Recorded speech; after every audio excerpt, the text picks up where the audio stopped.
So welcome back to another episode of Pause the Punch, and I'm joined by the man making all the noise, well, making a lot of noise now in the welterweight division, Chris Mm, Congo. What are you telling of him? course, yes. I'm good, man. How you doing? I'm good, man. Not too bad. How's training going? It's going great. Can't complain. Everything's going well. So we just continue to work. Okay.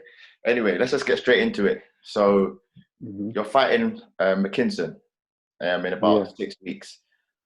Hmm. Initially, I heard the fight was potentially being discussed for December, but you had potentially, I think, another fight lined up. What happened that that fight fell through, or it didn't come to fruition?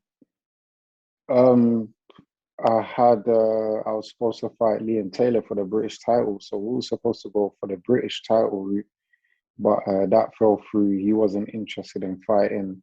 Only God knows why, but he just weren't interested. So we was trying to get other opponents in that can sort of that we can have a fight for the eliminator for. There wasn't interested. It was too soon. Then next thing you know, there was 2 weeks to go, one week to go, couple days, couldn't get an opponent. So yeah, man, we just left that and then we just moving on now to McKinson. So So being in the stat division you are, there's a lot of big names. You got Josh Kelly's, mhm. Conor Yeah, Ben's, you got yourself, your McKinson. Josh Kelly, we yeah. know, he just had a fight with Evan, so that fight was already announced. Hmm. Conor Ben's fighting Vargas. Do you think this is the best sort of logical next fight for you? 100%. It's got to be done. I mean, like I said, when I come into this sport, I wanted to fight the big names. I've been wanting to fight these guys from my seventh, eighth fight, you know. So McKinson knows. He knows I was trying to. I wanted to make that fight happen, Yeah. but he was, as they say, ahead of me and looking at bigger things. So now he's in a position where he has to fight me now. So Yeah. yeah. I interviewed him about maybe 3, 4 weeks ago, and he had a lot of good Hmm. things to say about you. So he said you're a good fighter, you're one of the Hmm. best in the country, but he also had a sort of few comments. So one of the things he Hmm. did say was, you haven't done it the hard way like him. He's been up grafting, and it's been a long Hmm. sort of grind for him. What have you got to say about that? Well, that's a bit stupid. How can he say I haven't had it the hard way? Yeah. Let me tell you something, and maybe you can go and ask him. All right. Mm. What's the hard way? The hard way for me, where I had it the hard way, was not fighting. So Mm. when he was fighting, when he was active, I was on the bench. Now you ask any other fighter, right? What would they rather do? Would they rather sit out months and not have a fight? Or would they rather be active like he was? Because he was fighting. He was topping the bill on these MTK shows. What's he talking about? He's had it the hard way. He was fighting. I was not fighting. Yeah. So he can't talk about having it the hard way. I've had it the hard. I've had it harder than him. But How can you tell me that? what do you think makes your struggle different to sort of what he went through? Because I know you didn't fight for a while, as you just said. So what do you think was the difference in terms of the My graft? my struggle was I didn't make nothing. I wasn't making nothing. I wasn't even in the ring for me to even try and make something happen. He was in there. Mm. So what's the difference there? There's a massive difference, bro. He was still fighting. Go on Boxrec, you'll see. He had 2 or 3 fights when I was chilling. You know what I mean? So how can you talk about having it the hard way when he was active and I wasn't active? You know? Mm. So how can you say that? And these times when he was active and you was on a bit of a layoff, how was you feeling at the time? Because the Josh I Kelly, wanted to Conor fight Ben, him then. yeah, That's when I wanted to fight him. He mm, wasn't interested. He's probably one of the other reasons why I was there just chilling because he didn't want to fight me. He was looking at fighting Terence Crawford.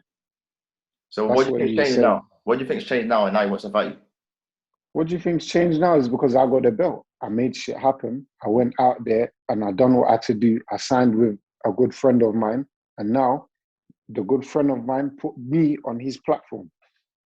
So that's what happened, you know. And nobody was wanting to fight him because he was active.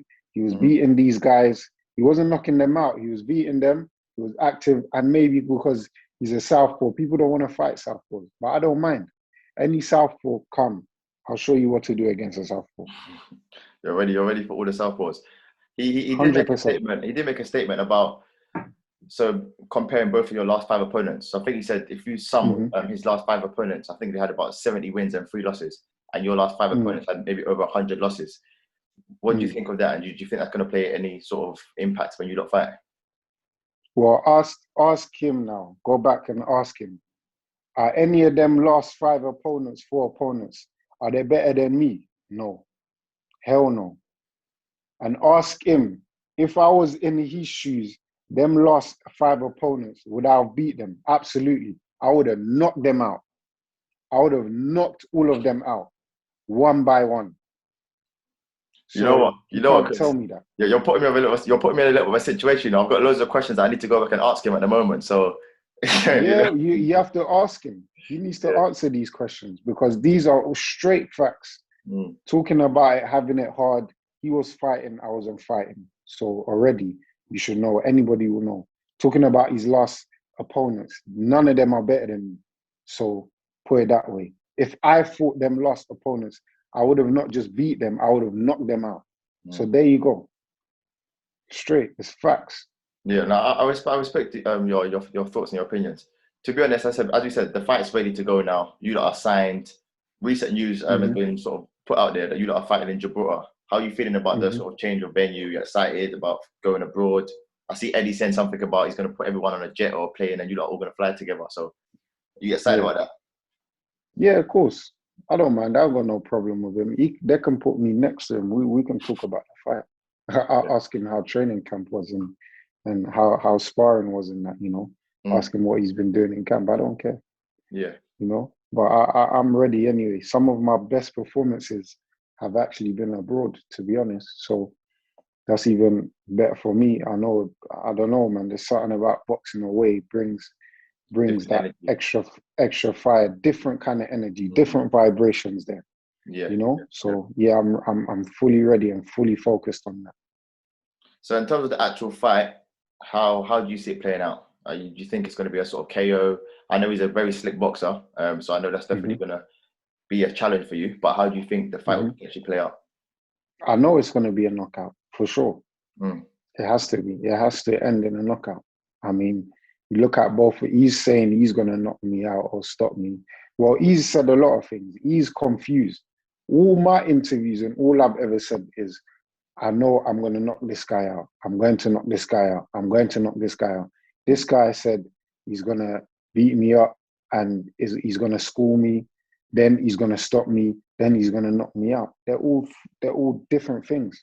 So he's not even confident in himself to say the exact same thing and keep repeating it. Me, I've been repeating it. He's getting knocked out. Simple as that. This fight, the judges no one must hear the last bell. No one will hear it. I'm telling you. The judges, they can leave the tables because it's not going to them. So let's be honest now. What do you think is a major threat that he potentially puts up when he fights you? Because in terms of his strengths, what would you think the main thing you're potentially going to struggle with? Nothing. I mean, I'm going to try and do what I need to do. I mean, the only strength that he has is a southpaw. He might be a bit awkward and he's slippery. But there's going to be a time where all of that goes out the window, especially in boxing. We all know sometimes fights don't always plan out to be how we expect it to be. So we all know maybe for the first couple of rounds, he might be slippery, might do this, but he needs to know I'm slippery too. You know what I mean? I'm hard to hit too. So you see him with a big shiny on his eye when camp started, when the fight got announced. You didn't see me. I mean, look at my face now. I've been doing hard rounds. Look at my face. So that says it all. It says it all there. I don't get marked up like he does. When I spoke to him, he said you're definitely his hardest fight. Is he your hardest fight, or do you think he's your hardest fight, just based on who you fought so far? 100%. 100%. Of course. And this is why I want the fight, because he's a hard opponent. That's why I picked him. I know it's not going to be an easy fight. That's why I'm working so hard. I was working so hard to the point where people had to hold me back from training. People had to give me days off. Yeah. You know, so I was going so hard. As I said, the fight is a big fight. A lot of people are talking about it. I'm seeing it all over the socials and everything. But yeah, I think we're definitely in for a good night of boxing. And I said you're on you're on a 100%. very good card as well. Just moving forward in terms of 100%. the domestic scene and the division you're in, Mm-hmm. there was a big fight. And there's a big fight yesterday. Josh Kelly Mm-hmm. versus David Avanesian for the European title. What was your thoughts on Yeah, the fight? it was a great fight. I mean, looking back on it, when I'm analyzing the situation, Josh Kelly was boxing well in the first couple of rounds, but he just died, man. Don't know what it was. He just ran out of steam. Maybe the body shots and the head shots took a lot out of him, plus the blood took a lot out of him. And his corner had to throw the towel in, which was only right, you know. So yeah, it was a good fight, but David Avanesian done what he had to do, get close to him, and yeah, he took it. I found Josh Kelly very sharp in the early rounds. I think he was sharp. I think he was hitting David Avanesian. He was moving. I think he was pivoting and doing everything Mm-hmm. correctly. But I think just as the rounds went on, he just started to die down. Do you think the cut on the back of his head played into it, or do you think it's the better man won in the night? Well, I don't know. Plus me as well. I've never had a cut like that in my life, in my whole career. I've never been cut. So yeah, I'm not too sure. I don't know what could have caused him to kind of fade in the way he did. But yeah, we don't know. Do you think it's a potential weight issue? Because a lot of people are talking about him being big at the weight. Do you think that's something, or do you not think that's a major issue at the moment? Who's bigger, me or him? Obviously, you're bigger, taller. Yeah. You know I what I said a lot of mean? people always No, talk about weight. A lot of people talk about weight when boxers lose fights. So Mhm. it's just a question that I thought was worth asking. Yeah, I mean, I don't know. I don't know. I know for me, I make the weight quite comfortably. I don't know what he's like, what his discipline is like in terms of weight, but he looked in shape. The boy was in shape, No, man. he was looking good. So He definitely was he looking was good. looking real good. Yeah. So yeah, we never know. We never know. Yeah. Your good friend that's been calling you out as well was fighting yesterday. Good fight, Florian Marco Mm, versus Valen Charlton. I think it yeah, was definitely a good fight for the fans. It was entertaining. I 100%. was on the edge of my seat from a joke of the fight. What was your thoughts Of on course. sort of Florian Marco and Valen Charlton? Great fight. Yeah, Florian Markey done what he had to do, you know. Come on, I mean, Ryland Charlton is a one-dimensional fighter. We see it. He couldn't do anything else apart from come forward, throw the jab, swing, swing, swing. So, and he was pretty slow. So, yeah, I mean, what can we say? You know, Florian Markey done what he had to do, box smart, hit and move, and just be himself, really. Is that a fight for the future? Is that someone you potentially want to get in the ring with? 100%, but you don't want this kind of work. And I see Sam Jones was talking about he's gonna try get him down to 140 or something. Yeah, that's what they're saying. That's what they're saying. Okay, I mean, boy, I don't know. Why is he moving down to 140? Apparently, he can make one. Apparently, he can make it comfortably. So they want to see if he can go down there and do whatever. So yeah, but I said I think Let's that's see. actually a good fight for you at some point. What about Josh Kelly in terms of when he comes back? Do you think a Marku fight is a good fight, or do you think he's above that for a comeback fight? I mean, he's lost, so he's gone back down to the British level. So a Marquee fight would make sense.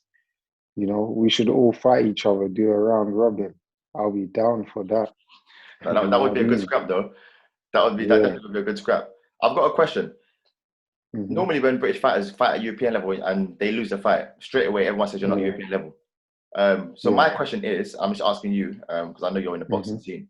If Mm-hmm. in Europe to fight for the European belt, you're gonna have different boxers in each European country who's number one. So you could be number one in Yeah. Britain, someone else is number one in let's say 10 other countries. So you're technically fighting the best of the best. So if you lose to the person with the belt, why does that mean you're Mm-hmm. not at European level? You just lost to the person who is a number one. What about the number 2 and 3?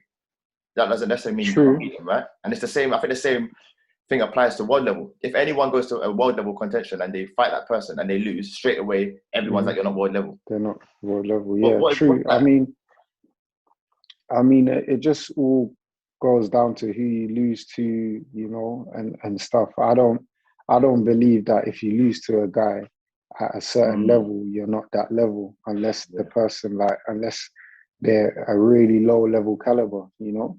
Mm, But at the end of the day, styles make fights, man. So it's one of them ones. You might lose to a person that has the belt now, but then another good quality opponent could come and you could beat that guy. yeah. You know, so it all is styles make fights, man. So back to you. The fighting in 6 weeks. Fans are asking Mm-hmm. questions. They want to know how's it going down, what's going to happen. Give me a prediction and just 10-second prediction and tell McKinson what you want to tell him. I'm telling McKinson he's going down by a knockout. And like I've been saying all throughout, I keep repeating it, he's getting knocked out. Simple. Thanks, Chris, for coming on Pause the Punch. Hope to have you soon in No the future. probs. Good luck with your fight and preparation. Thank you.